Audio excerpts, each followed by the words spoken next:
הבוקר עוד היה ביצים.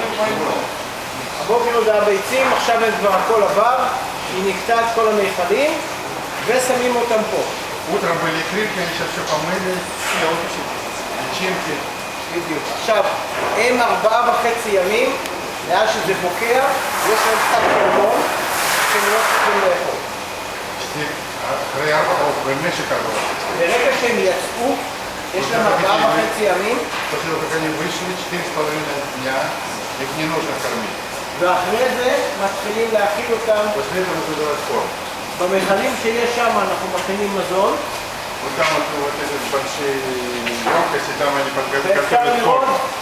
אפשר לראות אותם אוכלים, כי כרגע האכילו אותם, כרגע נתנו להם אוכל. זה נקרא בארטמיה, נותנים ארטמיה, שאנחנו במילה של ארטמיה. כן, בדיוק, וזאת השיטה. עכשיו,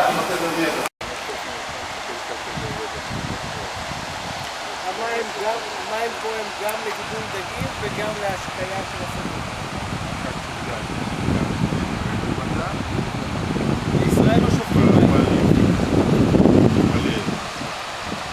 בישראל לא שופטים מים. עכשיו, אנחנו... באמצע הוא 1.5 מטר, וליד הקיר הוא מטר.